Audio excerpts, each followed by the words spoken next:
This is the brand new V6 Arrma Notorious, and this is going to be the most extreme upgrade we've ever done. And by the end of this video, we're going to take what's already an amazing stunt truck and modify it way beyond EXB. One comment I frequently get when we do these upgrades is, aren't I making this truck really heavy, and isn't that worse for the drivetrain? Well, in this video, we're going to find out exactly how much heavier all these upgrades make this particular vehicle. We need to include a battery because, of course, you would never run this without a battery, so let's get this installed, see how much this thing weighs right out of the box. In order to install it, we'll be using one of the new features of the V6, and that's this beautiful clipless body system. I've seen it on the Creighton, but I haven't seen it on the Notorious yet, and it looks pretty much the same, though everything, of course, is a little bit closer together, and we use the roll bar for the center brace instead of using the roof skids. Installing the battery gives us the opportunity to enjoy one of the other great upgrades we get, which is this fantastic Kevlar reinforced battery strap. This is way stronger than the old ones were, and a really nice upgrade. All right, I'm ready to rock and roll. This thing weighs 14 pounds, 8 ounces. Put your guesses down in the comments as to how much more you think it's going to weigh when we're done. Another question you guys often ask is, are all these upgrades really necessary? And the answer is, for the most part, no, they're not. This V6 platform is very strong out of the box. One of the updates you can see is right here with the front hub and knuckle. And out of the box is one of the most durable RC cars you can buy. Of course, every car does have its weak points, and we'll be discussing what I think the weak points on this car are as we build it. Though overall, this thing's very strong, and even the weak points probably won't show themselves unless you're bashing really hard. Before we rip this thing apart, I want to quickly point out the other updates to the V6 platform. We get the EXB shock caps, a 2-piece center brace, upgraded tower to chassis braces, an upgraded firmware on the ESC, that upgraded battery strap, EXB front bumper, EXB front, center and rear differentials, and I think most importantly, a 7075 EXB chassis with a nice steel skid plate. Just about everything on this truck is going to be getting upgraded or replaced. We're not going to be replacing the motor or the ESC. The one thing we are going to swap out is the servo, and I haven't run a Savox servo in a while, so let's try one of those. This is the SW1212SG, and it's got some pretty bold specifications. At the 7.4 volts we'll be using, it claims a 0.14 second transit time and 46 kilograms centimeters, or 638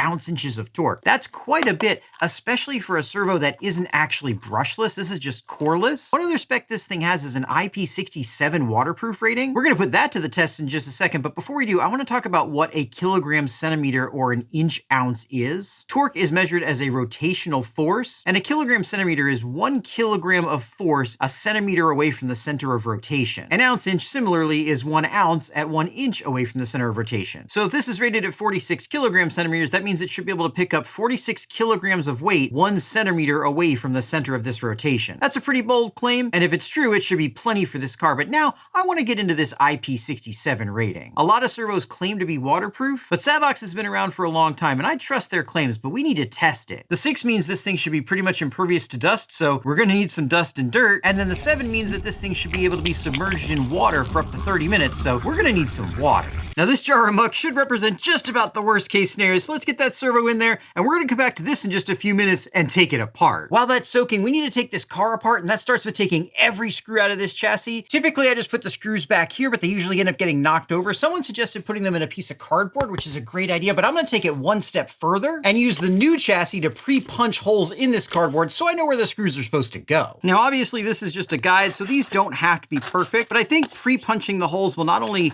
give us a good guide for where to put the screws, but pre-punching will also make it easier to put the screws through, and it really shouldn't take too long. I'm just using a little awl here, and we're just going to punch all these out. Be careful, don't poke yourself in the finger if you're doing this at home. And there we go. Now, I'm not sure how effective this is actually going to be, but experimenting is part of the fun of the hobby, so let's find out. Before we can remove everything off the bottom, we've got to get this EXB bumper off the top. Sadly, after my best of 2024 video, I was informed that this No Cry driver isn't available on Amazon anymore, and I checked, and it's not. That's a real bummer, so I'm going to be on the lookout for a new recommended driver. Put down in the comments what you love to use, and I'll check them all out. And those will be our first 2 screws for the cardboard. That seems to work pretty well. Now these screws go with the bumper. They don't have any place to go in the cardboard, so I'm just going to put them aside with the bumper in a safe place that they're not going to get hit. And now that that's off, we just need to...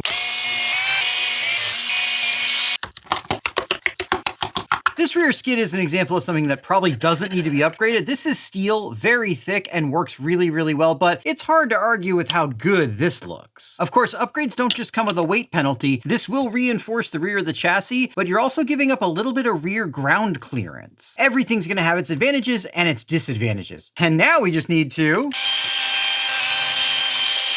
And we're ready to upgrade. I'm really excited to do this because we've got some stuff that's going in here I've never installed before and some things that might even not fit. Oh, and screws in pre-punched cardboard, 10 out of 10. I love it. These things don't even fall out. These are perfectly organized. This is gonna be a breeze to put this back together. And don't forget, the first thing you wanna do when you take a chassis plate off is wipe all the grease off of it. Otherwise, this grease is gonna end up places you don't want it to. And you want this thing to be clean anyway because you'd be surprised at how much money you can get for brand new stock parts like this.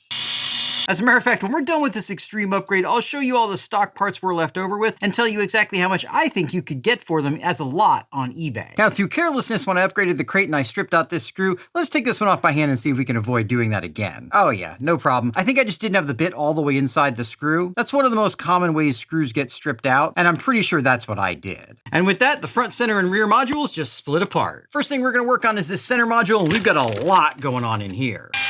This little screw is one of the small touches they added to the V6 line that helps hold these wires in, and I think it's a fantastic upgrade because these wires usually would pop out in older versions. It's a very small and simple but thoughtful addition. One thing we didn't get is a receiver with AVC, though this SR315 can be programmed to run with DSMR, so you can use it with higher end transmitters. Again, I want to stress that whereas a lot of these upgrades will make this truck stronger, the stock parts are generally very good. We are going to be replacing this stock ESC plate with a carbon fiber one from M2C because carbon fiber is really awesome. I did want to point out that they have this message on the bottom of their stock ESC plate warning you not to use screws that are too long when mounting up a Max 8 ESC. First of all, it's really nice to see the holes already here for that ESC, even though you do have to kind of punch them out. But this warning is because if you use screws that are too long, you'll punch through the bottom of the ESC itself and straight into the circuit board, killing it. Ask me how I know. After installing the 4 standoffs where they go, don't forget your Loctite. The ESC just mounts up exactly like it did on the old one, except you do need to use nuts on this because the carbon fiber itself isn't threaded. If you enjoy awesome upgrades that are made out of aluminum and carbon fiber, make sure you get subscribed because I've got an awesome little CNC mill coming and we're going to try to make our own carbon fiber and aluminum parts. There we go. Now, is this more functional? Probably not, but does it look better? I think so. Moving on to the center differential and motor mount, we're keeping almost none of this stock. This is an EXP center differential and it's actually limited slip. Basically, that means if the input comes from the front or rear, you get a little bit of resistance, but if the input's coming from the spur gear, you get a lot more resistance. Let me show you how that works.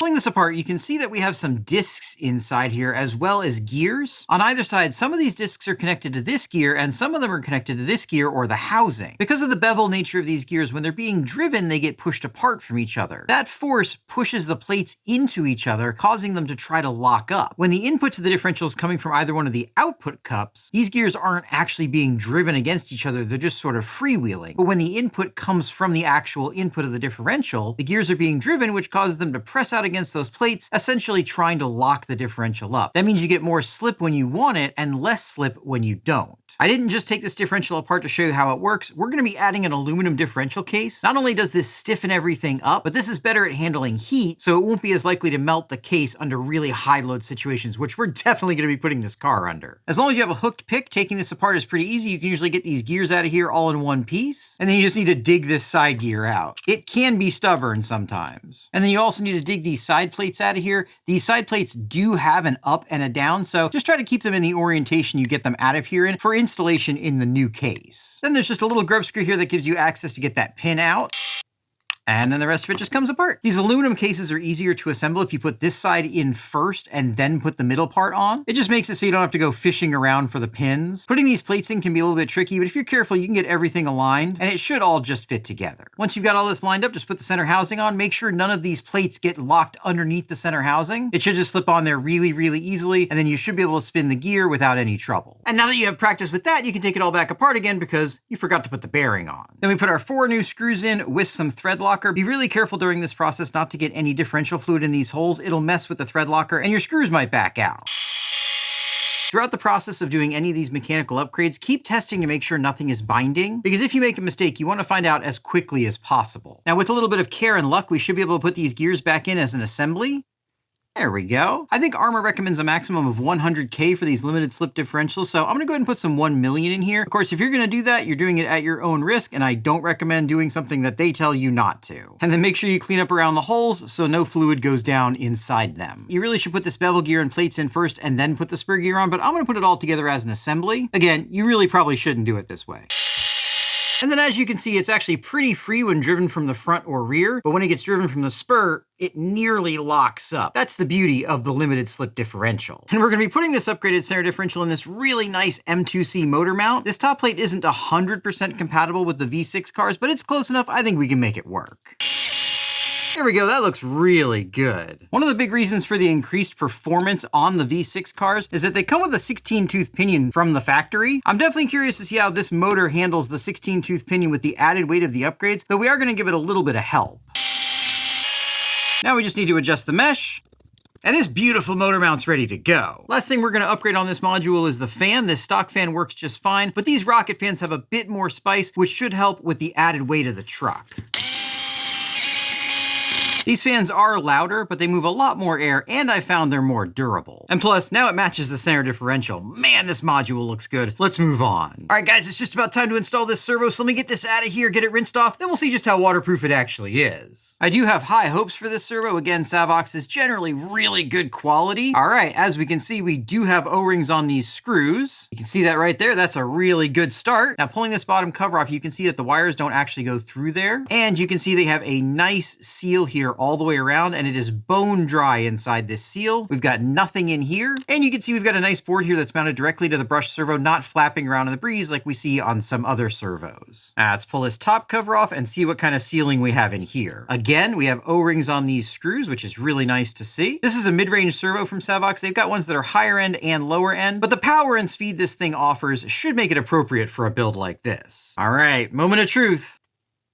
So this looks really nice inside. We've got all steel gears. Everything looks really high quality. We do have a brass bushing here. And then most importantly, you can see here in the top, that's not an O-ring, that's an actual lip seal. That's something you're not gonna see in most other brands. And that's probably what you actually need to make something like this truly waterproof. No water got inside here whatsoever. I'm also pretty impressed with how these gears look. They're well machined and they look really high quality. Let's get this back together and see how it works in the car. Now we're gonna install the servo in this really nice carbon fiber mount from M2C. I did have to space off the standoffs. That's not really the fault of this servo. This is a standard size servo. The stock servo isn't really standard size or shape. It's a little bit lower profile than normal, and it has a lot more sticking up above the mounts. And that means anytime you want to mount a standard servo, you're going to have to come up with some sort of spacing in order to make the servo fit on the bottom. This should be just fine. Now, the last thing we need to do before we put these center module parts on the new chassis is go ahead and put a rocket fan in this ESC as well. This is pretty straightforward. Just take these 4 screws out. Unplug your fan. Keep in mind, this fan has the extra plug for the motor fan on it, so you're gonna have to plumb the motor fan into the receiver box, but there's plenty of wire on that rocket fan for it. And we just need to pull this cover off, pull the old fan out, and install the upgraded one. There we go. Just make sure you don't pinch the wires when you're putting it back together, and then you just need to plug this back in, keeping an eye on the polarity, which is marked on the ESC itself. Well, there we go, guys. She fits perfectly and looks absolutely awesome. But now let's move on to the rear, because I think we're going to have a fitment problem back here. Just about nothing on this rear end is going to be staying stock, so let me just get this stripped down and let's get to upgrading. To start the rebuild, we're going to be using this beautiful Trio bulkhead. It has a larger input bearing than the stock one, so that should give it a bit more support. And the overall increased stiffness of the aluminum bulkhead should help keep the gears in alignment when they're under high stress. First, we need to put the pinion gear in. The V6 RTR trucks do come with the EXB differentials. These gears are typically quite a bit stronger than the old RTR style. I've also already upgraded this differential to the EXB housing and M2C output cups. The tighter you can get this gear mesh without it binding, the more tooth engagement you'll have and the more strength these gears will have under load. This actually feels pretty good. It's going to get a little bit tighter when we put the cover on, so I think I'm going to leave it just the way it is.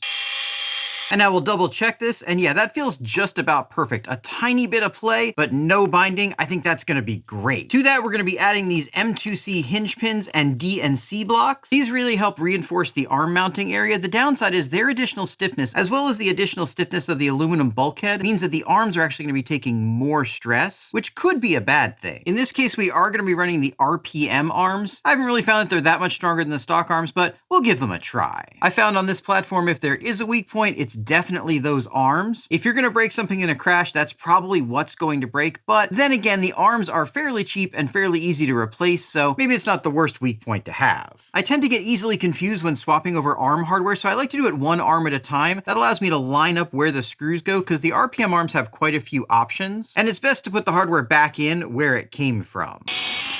When removing these droop screws, make sure all the washers come with them. Sometimes they'll get stuck to the arm, and it's easy to miss that they're there, and you'll end up with the wrong droop on the car. And we just need to get these mounted up. As you can see, the different distances between the mounting holes on the D and C blocks is where the toe-in on the rear comes from. The reason these cars have toe-in on the rear and toe-out on the front is because everything has slop in it, and under acceleration, when all that slop gets taken up, those wheels will basically end up pointing straight. If they were pointing straight to begin with, you'd end up with toe-out in the rear and toe-in in the front, which would lead to undesirable handling. One big downside to doing all these upgrades is that everything ends up threading into aluminum, which means you have to put thread lock on literally everything as you put it together. When most things thread into plastic, you don't have to worry about that. But all that aluminum sure does look nice. Next, we're going to be putting this zero rebound system in the shocks. These stock shocks are really good. They are emulsion style shocks, and these upgraded EXB shock caps are far superior to the original ones. But I do like this zero rebound system. I'm going to do this off camera. If you have questions on how this is installed, check out some of my previous Arrma 6S upgrade videos. Basically, you just take the cap off, push the piston up, take the nut off, old piston off, new piston on, nut on, cap on, and bleed it. All right, and these are all set to go. They look really, really awesome. I think the stock shock caps are fine, but I really like the contrast between the black shock bodies and the silver shock caps, so we're gonna stick with these. Speaking of contrast, I think this is where we're gonna run into some trouble. The Creighton V6 does not have this hook on these body mounts, and I think, yeah, it's actually not gonna fit over this thicker part of the M2C shock tower. I did go ahead and contact M2C. They're working on an updated shock tower for the Notorious, but for now, I'm just gonna trim this hook off. The Creighton doesn't have it, and whereas it is gonna make it a little bit weaker, it should be just fine. Let's see if that'll fit on there now. Yeah, that looks like that's gonna work just fine. Which means we can go ahead and get the shock tower mounted up, but before we do, we've got some drilling to do because we've got the new 5mm monster shock standoffs and they don't fit. Let me get these drilled out and we'll get it mounted up. The original upper shock mounts were 3mm, the upgraded ones were 4mm, but these 5mm ones are on a different level. I've never bent one of the updated stock ones, but more strength is always more better. There we go, let's get this tank mounted up. Now, it's never a guarantee that aftermarket parts are going to work well together, but these Triel and M2C parts are both really high quality and they fit nicely together. The last major modification we're going to do is to this tower-to-tower brace. This might be controversial, and I wouldn't necessarily disagree with someone who thinks we shouldn't do this. These plastic ends allow for a little bit of give, which can be really good in a crash, and we're going to be replacing them with aluminum. I'm doing this because it's going to look really cool, but I don't necessarily recommend you do this unless, of course, you know what you're getting yourself into, because this could actually make this a bit worse in practice. I think it's hard to deny that it looks good though. Let's get all this stuff installed. And to do that, we're going to be using plus 1mm length dog bones, an aluminum rear brace. M2C is working on a specific one for the V6 cars of these as well, and some extended hexes. There we go, guys. She is all together and she's looking beautiful. Let's get this mounted up. Just like that. Man, this thing's starting to look good. Guys, we are getting close to bashing this awesome stunt truck, but first we need to get the front done. It's going to be very similar to the back, so I'm going to do most of it off camera. I did want to mention that M2C has adjusted the front tower for the mounts. These are the same mounts that are on the Creighton, so that's what this is designed for. And I'm sure they'll be releasing a rear mount for the Notorious very, very soon. Let me get this done and we'll see what it looks like. There we go, guys, and she is looking absolutely beautiful. Let's get this on a chassis. Nice. Now, one thing you want to be really careful about when putting these bulkheads on the chassis is putting those screws in from the bottom. You're getting a lot of things aligned, and if you don't put them in carefully, you can cross-thread them, which could really ruin your day. Now, I'm going to get all the rest of this put back together, tidy up the wiring, then we're going to take this thing for a blast and see just how good these upgrades are. Okay, so after upgrading basically everything on this truck, let's see just how much weight she gained. Body on, same 6S battery installed, and we are at 15 pounds, 8 ounces. That means with everything we upgraded, the hinge pins, the shock towers, the shocks, the tower-to-tower braces, the chassis,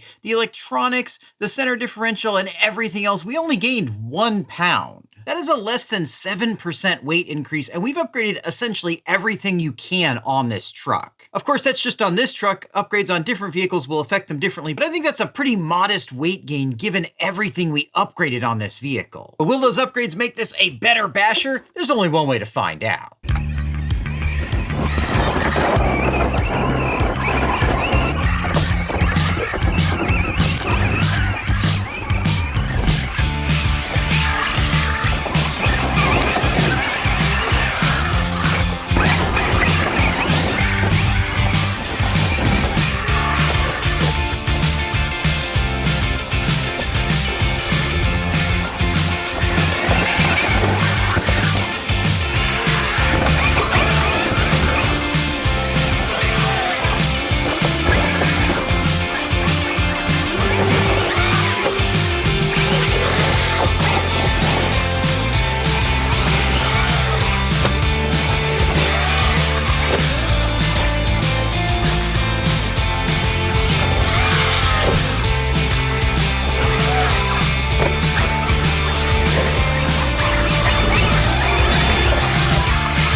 Okay guys, as I'm sure you can agree, this thing is absolutely awesome. I did have a couple of problems though. We'll talk about that in just a minute. This is every single stock part we took off the truck, and there is a lot of value here. From fairly big ticket items like this EXB chassis plate and these CVDs and dog bones, to lower ticket items like this ESC mount and motor mount, there are quite a few parts here, and if you sold all of this as a lot on eBay, you could easily get a couple of $100 for it. Now, should you sell all of this? That's a question you have to ask yourself, because if you're gonna use any of these as spare parts, it's best to keep them, but if you just want to recoup some of the cost of the upgrades, selling this stuff can definitely help. Now back to what went wrong on the truck. I didn't have any problems with the electronics. This servo was really good. I might have to give Savox servos more of a chance because this thing was really impressive. The motor and ESC went just fine. The upgraded fans really helped keep them cool. The main failures I had were here in the back, and they weren't really failures of equipment. They were just failures of parts being put together. You can see we're missing the nut here, and you can see these two screws have backed out.